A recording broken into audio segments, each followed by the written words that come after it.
안녕하세요. 승리한산 가족 여러분, 누가복음 12장 49절에서 53절까지의 말씀입니다. 누가복음의 47번째 강좌로 불을 던지러 왔다라는 제목의 말씀입니다. 승리한산 말씀 중심은 예배 중심의 성경 전문 교사를 양성하기 위해서 만들어진 성경 공부 교재입니다. 승리한산은 2017년 3월 누가복음 12장에서 19장까지의 말씀을 함께 묵상하고 있습니다. 승리한산은 발행이신 박유일 목사님의 구속사로 조망한 성경 연속 강의집을 통해서 편집이 되어 있습니다. 2016년 12월 창세기 1, 2, 3권이 새롭게 출간되었습니다. 저희도 주일날 업로드되는 위크스터디를 통해서는 누가복음 전체 내용을 구조를 통해서 보고 그 안에서 우리에게 주시고자 하시는 말씀의 뜻을 항상 묵상하고 있고요. 그 안에서 더 세부적으로 지난주 말씀과 이번 주 말씀을 연결해서 우리가 어떤 의미가 있는지를 살펴보고 있습니다.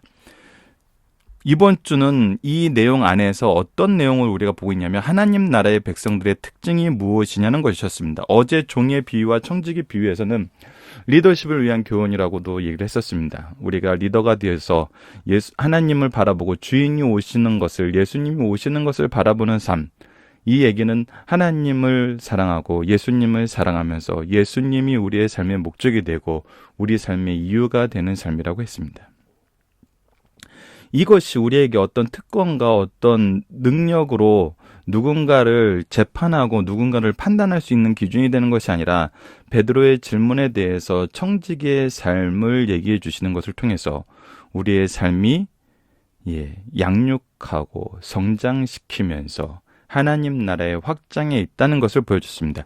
그 안에서 우리에게 주시는 상급을 분명히 얘기하는데 하나님만이 하실 수 있는, 하나님이시기 때문에 하실 수 있는 그 상급, 바로 하나님께서 우리를 섬겨주시는 그 섬김의 모습, 또 우리에게 모든 것을 허락하시는, 우리를 사용하시는 하나님의 이 창조의 원리 속에서, 창조의 원래의 질서 속에서 이루어지는 이 모습이 우리의 이 청지기의 삶에서 다시 드러남을 우리에게 보여줍니다. 자, 그래서 우리가 양육하는 사람입니다. 양육하는 사람이에요. 하나님 나라를 확장시키는 사람이에요. 하나님의 종들이고 하나님의 청지기들이고 하나님의 제자들이에요.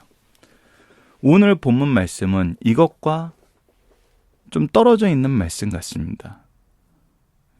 얼핏 보기에는 그동안 예수님이 우리에게 보여주셨던 모습, 우리에게 가르쳐 주셨던 모습과는 다른 굉장히 무서운 말씀으로 받아들여질 수 있어요. 그 제목도 이제 불을 던지러 왔다라는 이 본문의 내용을 그대로 소개하고 있습니다.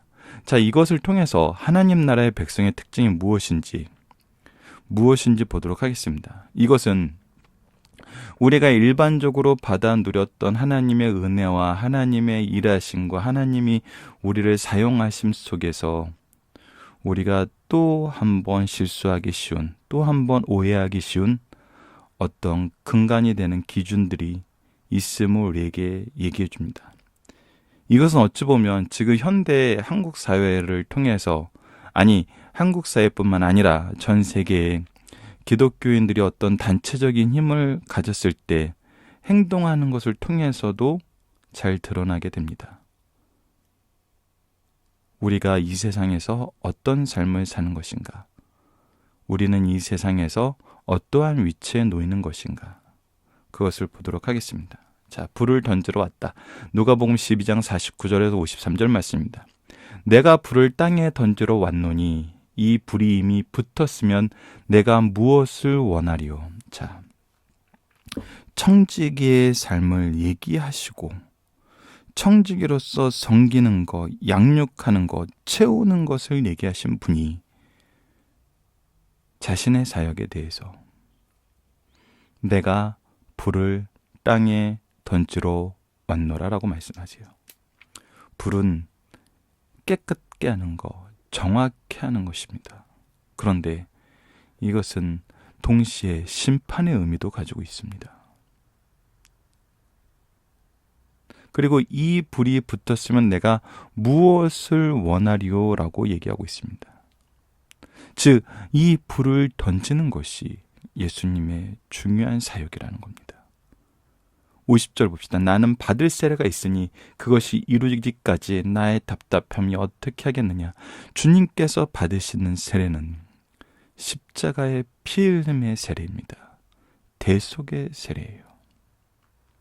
바로 십자가의 피 흘림을 위해서 오셨고 이것이 세상에 던져지는 불이라는 거예요.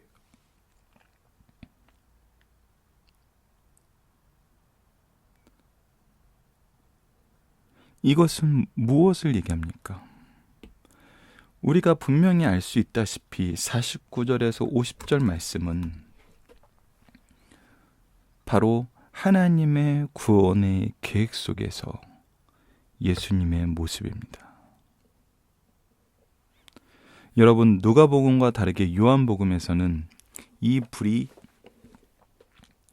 누가복음에서도 좀 마찬가지죠. 왜냐하면 예수님께서 이렇게 비유의 말씀으로 얘기하시는 이유가 바로 이 불 가운데서 불로서의 하나님의 말씀의 능력을, 말씀의 모습을 보여주고 있는 것이기 때문에 요한복음에서는 더더욱 사람들의 반대와 사람들의 외면이, 거부가 드러나 있습니다. 자, 그래서 예수님께서는 뭐라고 얘기하시냐면 51절입니다. 내가 세상에 화평을 주러 온 줄을 아느냐. 자,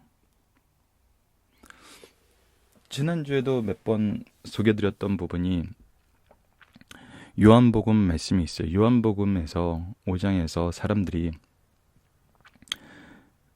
예수님을 거절하는 모습에 대해서 예수님은 어떻게 얘기하냐면 내가 하나님의 영광으로 왔을 때 너희들이 나를 거부한다. 그러나 너희들의 서로의 영광을 위해서는 서로를 반기는도다 그랬어요.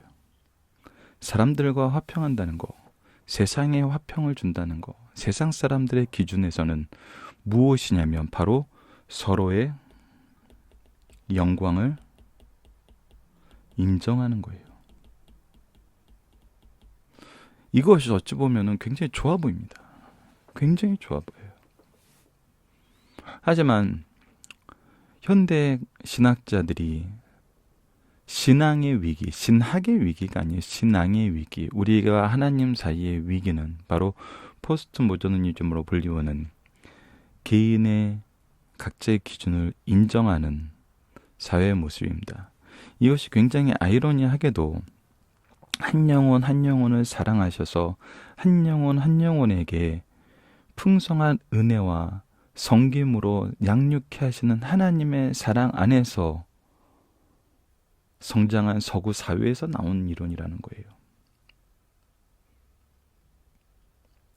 이것은 지금 우리가 어제 말씀과 오늘 말씀은 이 서구 사회, 유럽의 역사를 통해서, 이 철학의 역사를 통해서도, 이 어떤 사조의 역사를 통해서도 분명하게 볼 수 있는 미리 경고된 말씀이라는 거예요. 자, 여러분, 우리가 아는 상식 내에서 과거 시대와 지금 현재 시대를 보세요. 봉건 시대를 보고 절대 왕정 시대를 보세요. 그 안에서 기독교가 보여준 사랑을 보세요. 그 사랑이 이 시대에 어떻게 작용했는지를 보세요. 바로 한 영혼 한 영혼이 천하보다 귀하다는, 바로 하나님의 창조의 질서 안에서 인간의 본연의 모습을 회복하는 것을, 그 사상을 이끌어냈어요. 근데 지금 현재의 모습을 봅시다. 지금 현재의 모습을 봐요. 그 한 영혼 한 영혼을 귀하게 여기는 것에 누가 사라지자?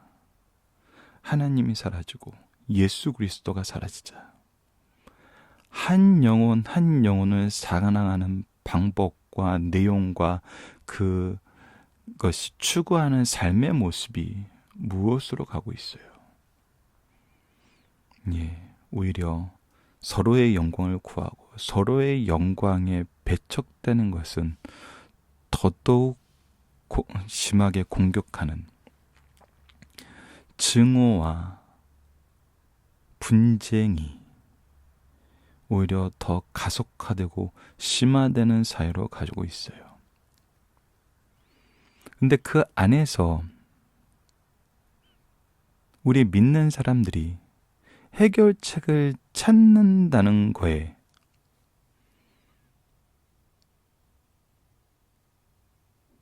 무엇을 가져가냐면 여전히 하나님과 예수 그리스도를 통한 유일한 구원의 길이 우리 모든 것을 회복시킨다는 이 절대 진리를 거부하는 방향으로 가고 있다는 거예요. 왜? 세상이 그것을 원하니까. 세상이 원하는 화평은 바로 나의 것을 인정받으면서 나의 영역을 지키면서 이루어지는 것이니까. 여러분들 이거에 대해서 더욱더 분명하게 이해시킬 수 있는 예를 하나 들어드릴게요. 저는 예전에 이제 군대에서 미군들하고 예배를 드릴 때가 있었는데, 이걸 미국에서도 이제 현지인들 교회를 자주 찾아갔었는데, 우리는 어려서부터 자녀들에게 철저하게 가르치는 기도의 방법은, 기도의 대상은 하나님 아버지. 우리 얼마 전에 기도에 대해서도 했죠. 그리고 감사합니다. 용서해 주세요. 도와주세요. 그래서 감사의 기도, 회개의 기도, 중보의 기도. 그리고 마지막에 뭐예요? 예수님 이름으로 기도합니다. 왜? 예수님만이 우리와 하나님을 회복시키는 유일한 통로이기 때문에. 근데 이상한 것이 미국인들의 많은 예배에 In Jesus' name we pray, Amen 이것이 없어요. 그냥 그들의 기도 내용을 얘기하고 아멘하고 끝나가요. 어떤 사람은 꼭 In Jesus' name we pray, Amen 이것을 해요. 참 이상했어요. 왜 예수님의 이름으로 하지 않으면 우리가 하나님께 나아갈 수 없는데 예수님 이름을 뺄까? 그래서 한 번은 목사님하고 대화를 한 적이 있어요. 왜 목사님은 대부분 이 말씀 예수님 이름으로 기도했습니다를 넣어요. 근데 가끔 빼세요. 그래서 왜 그러시는 거예요? 왜 사람들이 기도할 때 예수님 이름으로 기도했습니다. 아멘을 왜 안 하는 걸까요? 라고 물어봤더니 우리 기도 자체가 하나님께 드리는 기도 자체가 신학적으로 예수님이 아니고서는 안 되는 것인 것을 우리가 일반적으로 알고 있기 때문에, 그래서 예수님 이름으로 기도하지 않으면 우리가 알고 있기 때문에 가끔 이것을 뺀다 하지만 그 대답이 석연치 않잖아요. 그러니까 목사님도 앞으로는 우리도 이 부분에 대해서 좀 교육시키겠습니다 이렇게 얘기를 했는데, 어제 이제 월요일마다 공부를 하는데 이 부분에 대해서 얘기를 하면서 잠깐 기도에 대해서 발표하라 그랬다가 이 얘기를 했다가 교수님을 통해서 참 놀라운 것이 아니죠. 경악스러운 거죠. 경악스러운 얘기를 들었던 것이, 지금은 이제 카톨릭으로 넘어갔나요? LA 가는 그 명물교회가 있죠. 크리스탈 처치. 그것에 대해서 그 교수님이, 목사님이 예전에 미국에 계실 때 한 경고의 말씀을 전한 적이 있는데, 그 교회에서는 In Jesus' name we pray, 아멘을 못한대요. 생략하고 모르고 넘어간 것이 아니라 못한대요.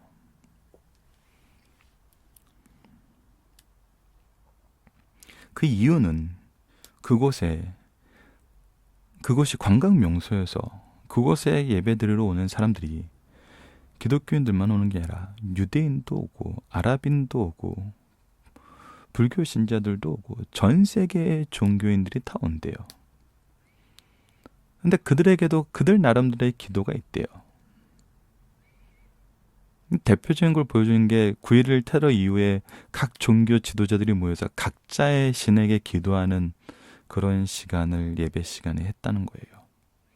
그런 것처럼 그 교회에서는 관광객들을 위해서 우리가 예수님 이름으로 기도한다는 것은 예수님이 유일한 구원의 통로라는 걸 선언하기 때문에 그것을 차마하지 못한다는 거예요. 차마하지 못한다는 거예요. 그래서 In Jesus' name we pray라는 기도를 못하는 거래요. 생략하는 거래요. 이것이 어떻게 보면은 세상의 화평을 원하는 길이라고 얘기할 수 있어요.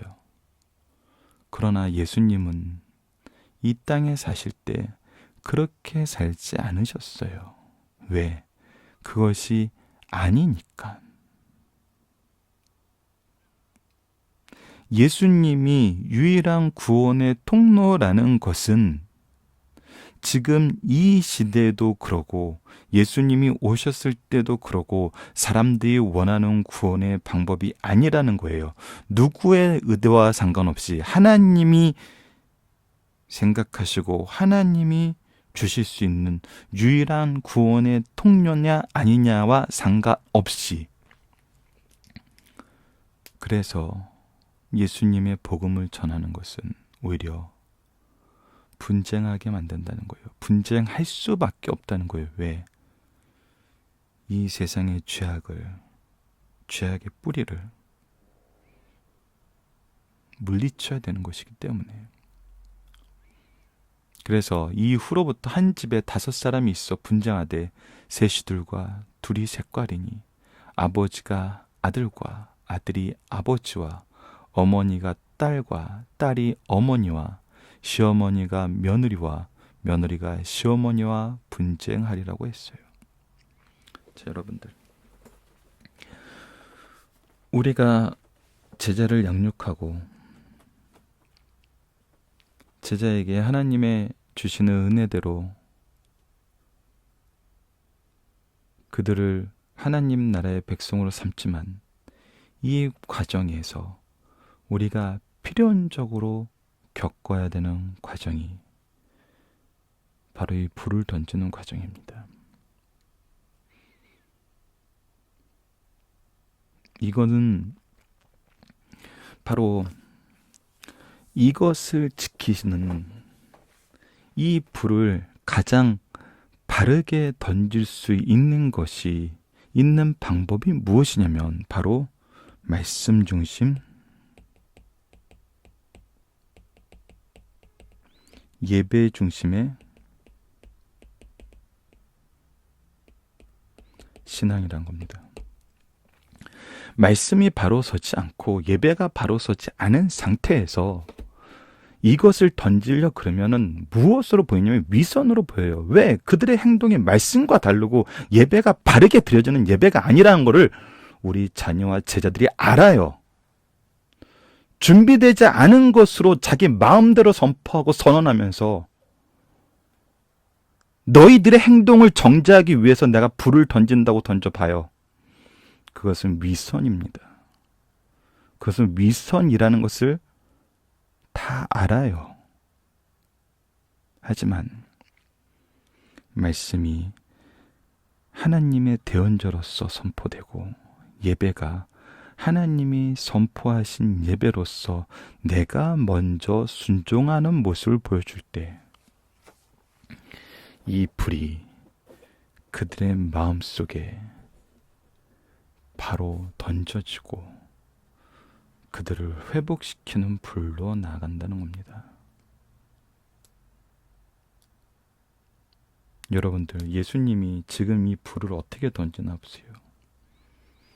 사랑하고 인내하면서 이 불을 던져주고 계세요. 이 불을 던져주고 계십니다.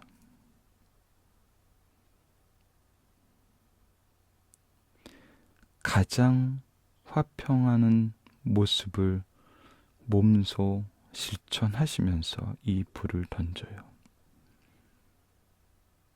여러분들, 여기서 이 예수님의 모습을 배웠을 때 우리는 발견하게 되는 거예요. 하나님의 은혜와 하나님의 사랑을, 하나님의 주권을, 하나님의 질서를. 말씀 중심, 예배 중심, 이것이 우리 삶에 있어야 됩니다. 자, 본문 묵상하기를 보도록 하겠습니다. 예수님이 던지신 불은 무엇을 의미합니까? 이 불은 깨끗해 하십니다. 깨끗하게 하심과 동시에 무엇을 의미합니까? 바로 심판을 의미합니다. 주님이 받을 세례는 무엇입니까? 바로 예수 그리스도를 통한 구원입니다. 예수 그리스도의 대속의 십자가입니다. 우리가 가는 길이 바로 이 십자가를 전하는 길이에요. 이 십자가를 들고 이 십자가를 보여주는 길이에요. 예수님으로 인해 분쟁하게 된다는 건 무슨 의미입니까? 이것은 세상이 원하는 방법이 아니란 거예요. 이것은 세상이 환영하는 방법이 아니라는 거예요. 이것은 세상이 쉽게 받아들일 수 있는 부분이 아니라는 거예요. 그 얘기는 우리가 이 일을 하는 것이 결코 쉽지 않은 거라는 거예요. 하지만 예수님의 방법을 배우면 반드시 열매를 맺게 되는 방법이란 것입니다.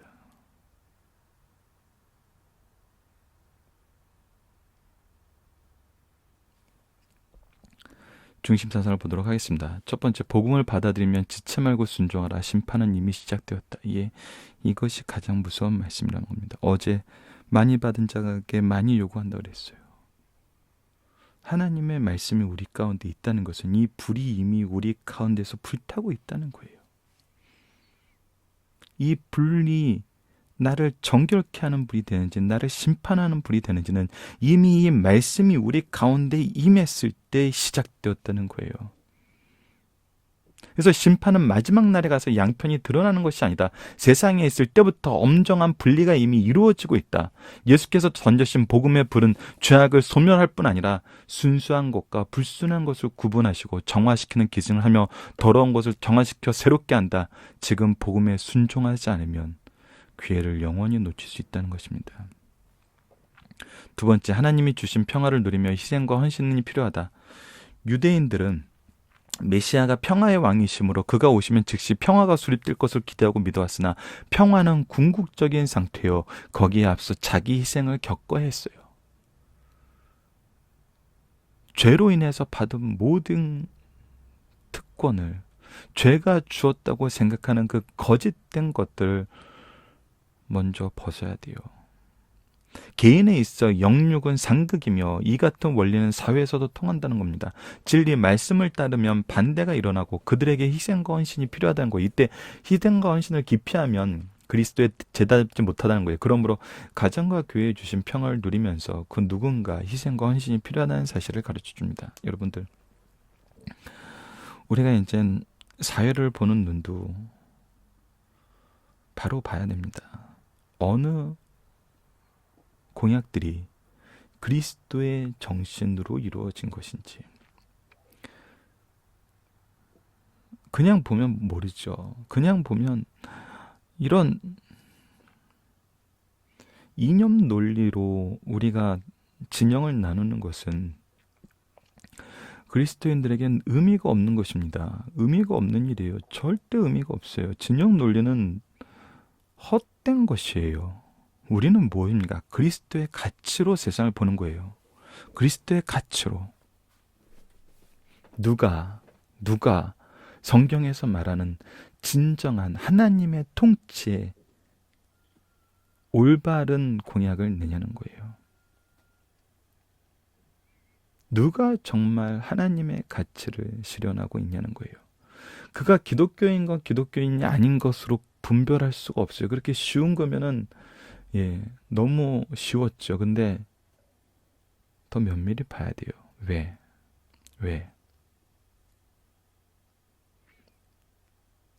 현대 이 사회 시스템은, 그리고 하나님께서 우리에게 인도해 주신 이 사회에서의 우리의 역할은 바로 하나님이 세우신 왕으로서 세상의 빛과 소금의 역할을 감당하는 왕 같은 제사장의 역할이거든요.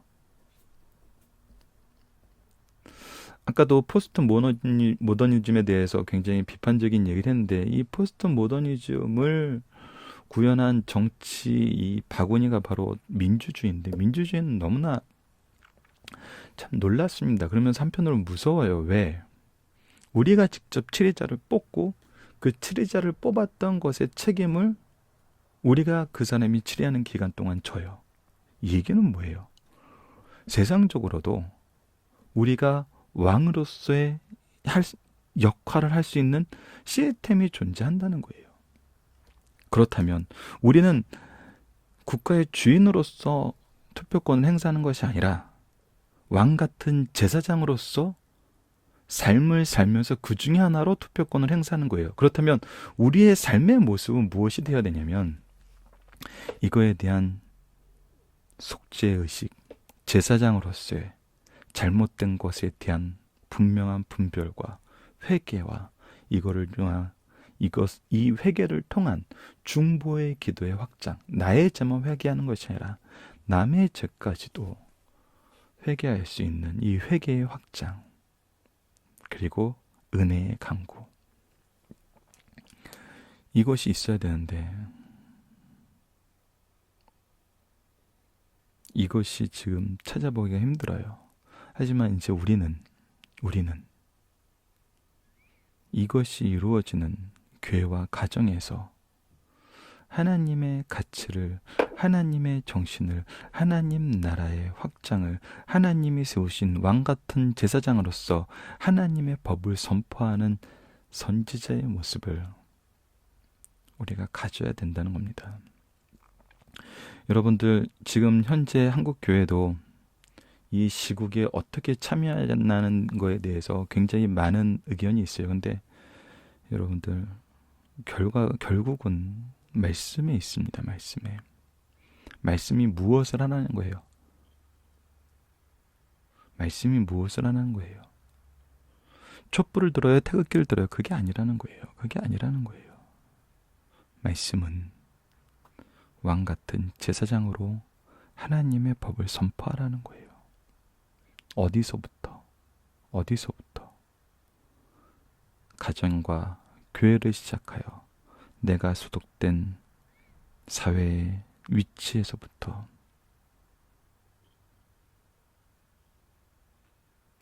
그래서 선거에 대해서 얘기하고 지지자들에 대해서 얘기할 때도 나는 이 사람의 정책이 이게 좋아, 이 사람의 이념이 이게 좋아 하는 것보다 성경적인 기준으로 봤을 땐 이 사람의 삶과 이 사람의 정책이 성경적으로 더 옳아 보여. 이렇게 얘기하면은 그들이 성경적인 가치가 뭔지를 궁금해하겠죠. 항상 하나님이 유대인들에게 주신 제도를 보면은 궁금하게 만들고 알게 하세요. 유월절 부분도 그래요. 우리 출애굽기와 신명기를 보면은 유월절 절기를 잘 지키라 그래요. 잘 지켜서 매년 그것을 행하라 그래요. 행했을 때 어떤 일이 발생하는지를 가르쳐주자면 자녀들이 묻되 우리는 왜 이렇게 해야 돼요? 라고 물었을 때 하나님이 우리에게 하신 것을 가르치라 그래요. 굉장히 영리한 겁니다. 굉장히 정말 지혜로운 방법이에요. 우리가 세상에도 하나님이 주신 평화를 가르칠 때는 바로 내가 하나님이 주신 평화 속에서 무엇을 하고 있는지 그들이 발견할 때 너희들은 왜 그렇게 생각해? 왜 그렇게 살아? 라는 질문을 할 수밖에 없다는 거예요. 왜? 우리는 공동체 사회에 있기 때문에. 이때 우리는 그들의 요청에 의해서 하나님의 복음을 전할 수 있는 기회를 삼는 것입니다. 굉장히 지혜로운 성경적인 방법이에요. 그래서 이것을 우리가 잘 활용했으면 좋겠어요. 성경이 가르쳐주는 이 방식을.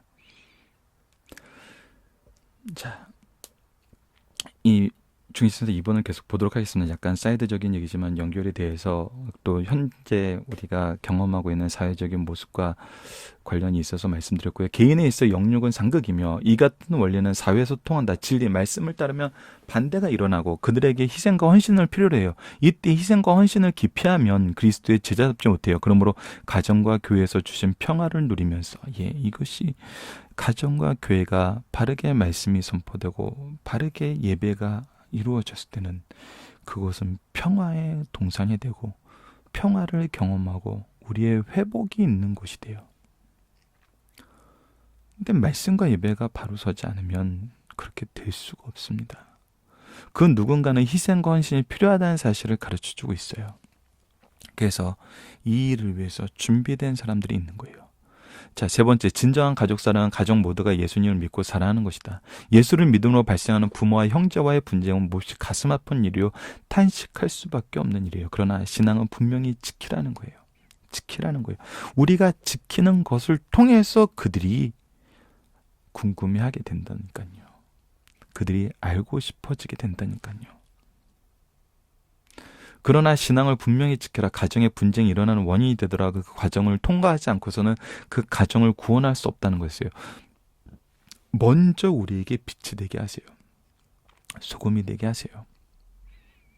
그리고 이 빛과 소금을 즐기게 하세요. 누가?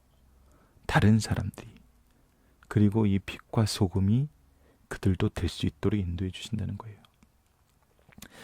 이것을 알고 사랑으로 모든 것을 참고 모든 것을 믿고 바라보면 자기 십자가를 지고 믿음의 덕을 쌓으면서 감당해 나가게 된다. 그 이유는 우리는 그 무엇도 예수보다 더 사랑할 수 없고 가족이 예수 믿고 구원 얻는 것이 가족을 참으로 사랑하는 일이기 때문이라는 거예요. 자,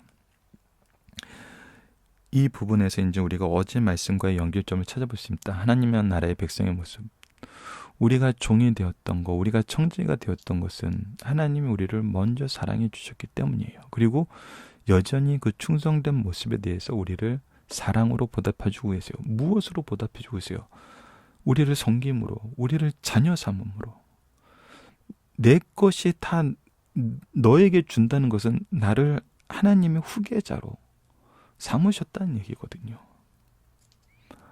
이건 너무 놀랐습니다. 너무 놀라운 거예요. 그래서 우리가 바르게 양육할 수 있는 거, 바르게 섬길 수 있는 거, 바르게 봉사할 수 있는 거, 바르게 희생할 수 있는 거, 이미 우리가 받은 은혜가 크기 때문임을 고백하는 것이 바로 여기에 있습니다. 여기에 있어요. 이것은 단순히 구호가 아니에요. 실질적인 역사요, 증거되는 삶이에요. 자, 살펴보기 정답은 여러분들 카페를 통해서 각자 확인해 주시고요. 적용하기를 보도록 하겠습니다. 본문을 통해 우리가 종과 청지기로서 주의를 할 때 우리가 세상을 하여 자녀와 제자들에게 가르치고 본을 보일 부분은 무엇입니까? 자, 분명하게 드러나요. 우리의 삶의 기준과 가치와 의사결정이 무엇에 기초한다? 말씀에 기초한다. 무엇에 기초한다? 하나님의 기준에 기초한다. 우리는 이것을 보여줘요. 자, 우리가 사도행전을 볼 때도 굉장히 재밌는 사건이 있었죠. 바울은 할례에 대해서 반대하는 입장이었어요. 왜? 이것이 구원에 정말 필요한 것이 아니거든요. 예수 그리스도를 통한 우리의 성결함을, 우리의 구분됨을 가르쳐 주는 것인데 예수 그리스도께서 이것을 이루셨는데 이것이 없으면 안 된다는 거예요. 예수님을 믿는 것보다 이것이 더 중요하다는 거예요. 이방인들이 이거에 대해서 너무나 깊은 좌절감을 가지고 힘들어했어요. 그래서 예수 그리스도가 가려지고 예수 그리스도를 통한 복음의 문이 좁아지자 바울은 이거에 대해서 분연이 일어났어요. 분연이 일어났어요. 이것이 왜 잘못된 것임을 말씀을 통해서 예수 그리스도의 복음을 통해서 분명히 전했어요. 그런데 재밌는 건 뭐였죠? 예루살렘에 와서 디모데에게 할례를 시켜요.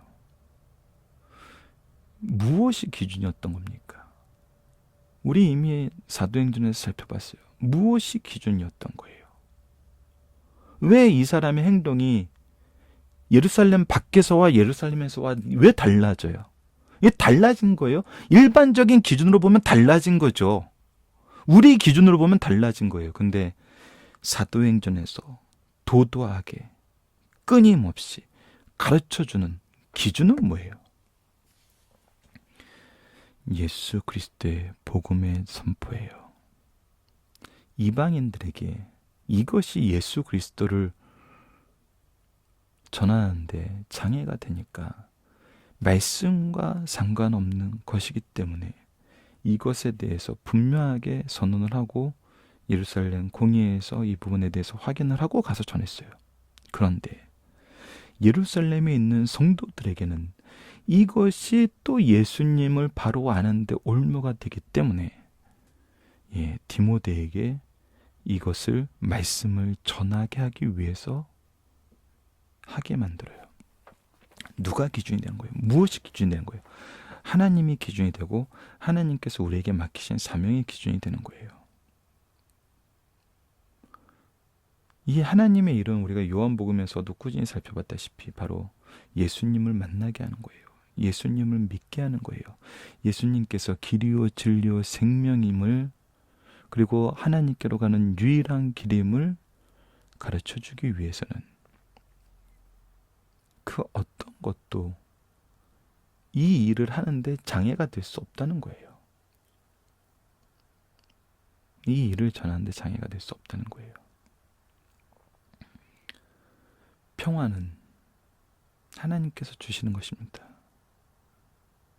평화를 이루기 위해 타협을 한다는 것은 결국 서로의 영광을 찾는 것밖에 되지 않음을 우리는 현대의 역사에서도 볼 수 있어요.